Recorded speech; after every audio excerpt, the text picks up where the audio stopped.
Okay, this is my first drive with the newest version of 10.69.2.3, and we'll see how it does. I'm coming from a doctor's appointment.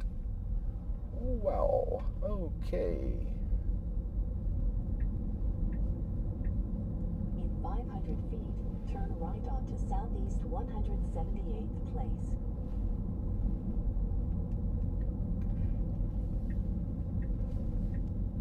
A lot of times it's very difficult to tell whether or not there have been any changes or improvements. It's really more of a feeling, whether or not it's smoother, whether or not it's doing something that it should do now that it didn't do before.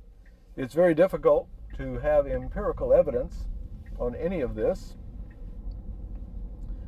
because every drive is different with different variables that the computer system is looking out for. US Highway 441. But so far it seems like it's doing a good job. Okay, the lights change now. We have a green arrow, and we're making a left turn here on to 441. Okay, it's decided to get in the left lane. We are going to have to get in the right lane very soon to turn right onto Buenos Aires. So we're 2 lanes over.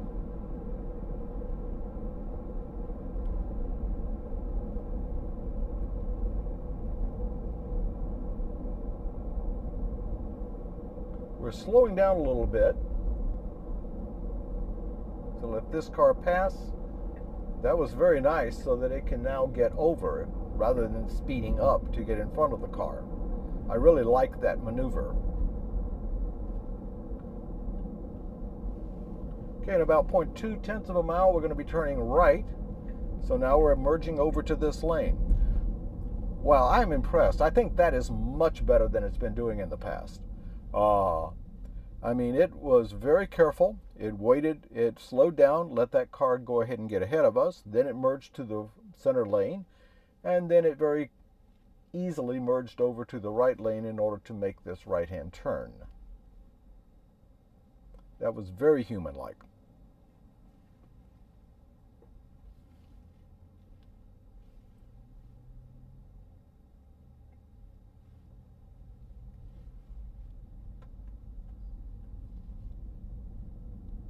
In 500 feet, turn right onto Buenos Aires Boulevard.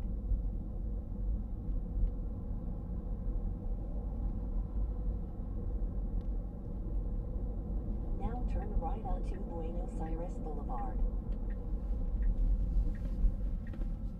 That's a very smooth turn. It's getting into the right lane, which is proper, because we're going to have to turn right up here on El Camino Real.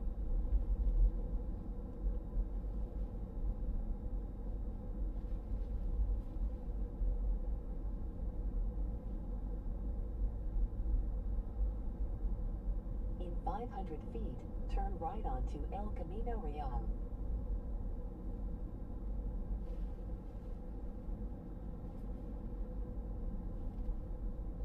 Okay, we have a Now turn green right light, onto El Camino Real. making the right-hand turn.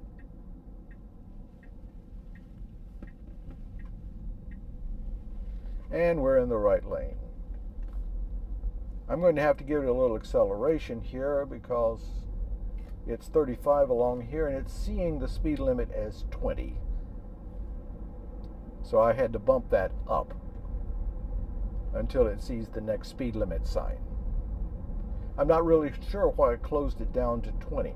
I think one of the problem that it has is if it's unsure, it is recognizing the law here in the villages that in the absence of a speed limit sign, the default is 20 miles per hour. And I think that's what it's doing many times. But the speed limit along here is 35. I'm not really sure where it gets that information because that's only right here in this part of the villages that that law exists.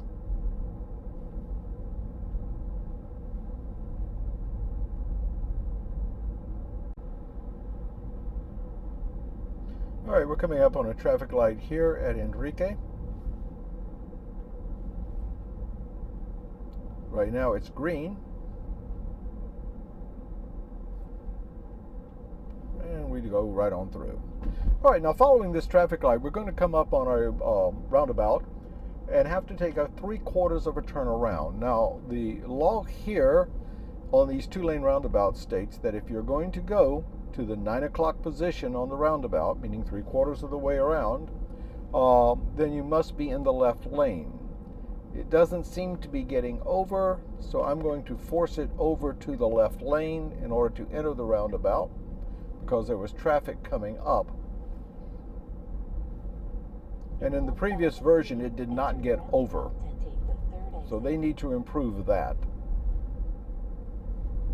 We'll let it do it as much as possible. I don't have a lot of hope on this roundabout because remember, the law states here in Florida that you cannot cross lanes. Now enter the roundabout and take the 3rd exit.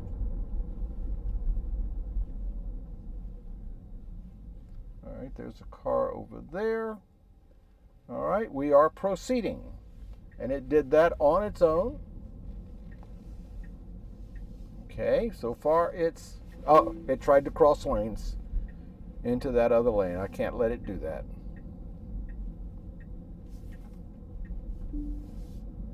Okay, so I'm manually running around the roundabout here. And then I will re-engage and push it over to the right-hand lane. So no improvements on the roundabouts, at least for the 2-lane roundabouts. And I've seen in some other videos that it had some really nice improvements on single-lane roundabouts. I wish they would do something on the 2-lane roundabouts, because crisscrossing across lanes is a very dangerous situation.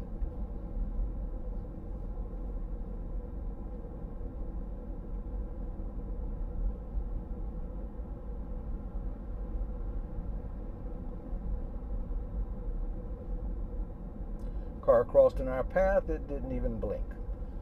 So far, knock on wood, we haven't had any phantom braking, so I haven't noticed that at all. Of course, personally, I haven't really seen that as a big problem on the drives that I've been taking.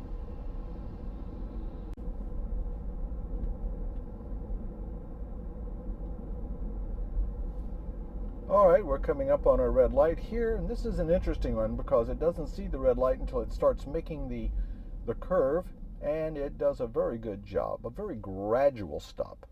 I think that is much smoother than it has done in the past. How much of improvement over the 0.2 from the last version, I'm not really sure, but I do like the way it came to a stop there. I think the team is doing a very good job of smoothing this out.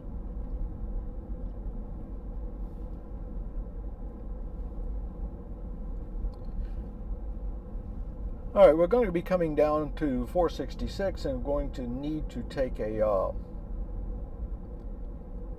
right-hand turn here at the traffic light and get in the right lane. And then shortly after getting on 466, it'll need to move to the left lane in order to turn. Whoops. Oh, we're getting in the wrong lane here. And now it needs to get back over. Okay, now that was not good. Okay, the guy behind me, I'm sure, wondered what I was doing. Okay, we have a red light.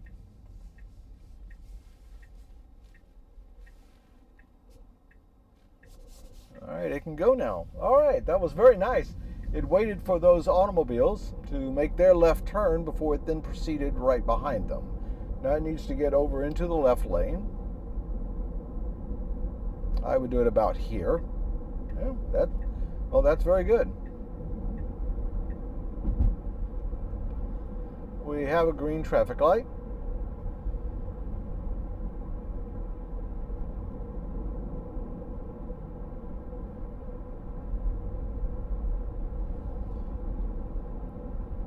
Okay, now after we pass this green light and then get into the left turn lane, In the past, it has stopped because it sees a school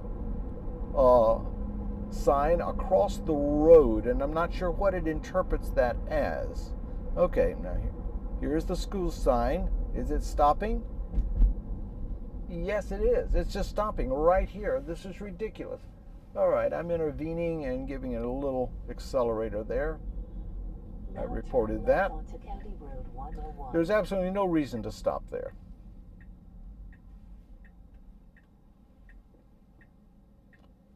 Okay, now as it makes this left turn, it's been doing pretty well. It needs to stay in the left lane because the right lane is an immediate right turn into the high school with the arrows on the road. So we'll see if this version continues to do well as the previous versions have.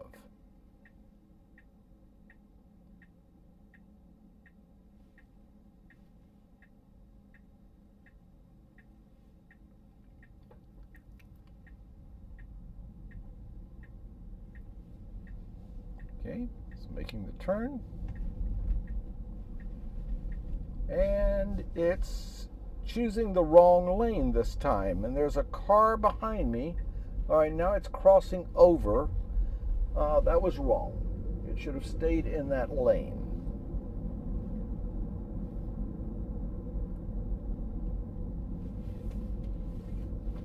Okay, I'm going to have to disengage here because we're coming up on one of our gates. And I have to give it a card in order to go through.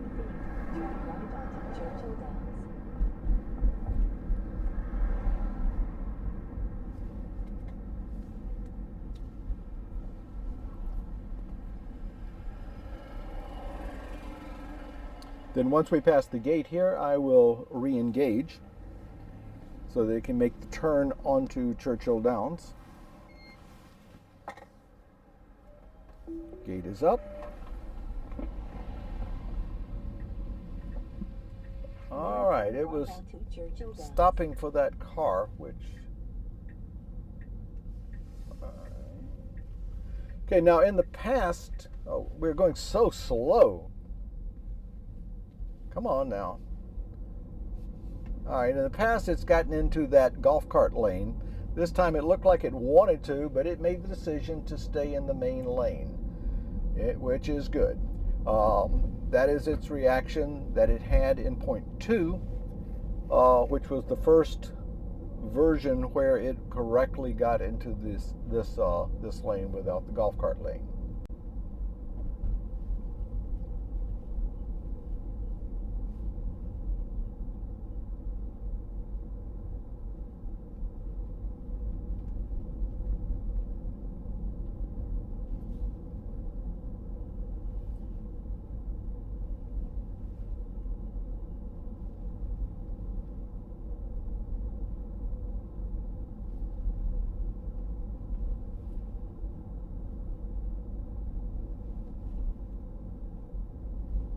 In 500 feet, your destination will be on the right.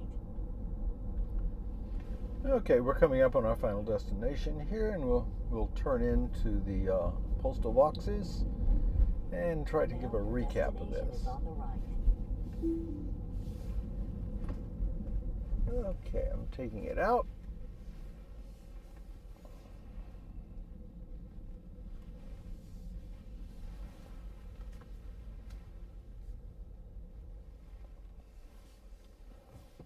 And here we are. So, what did I think of 10.69.2.3?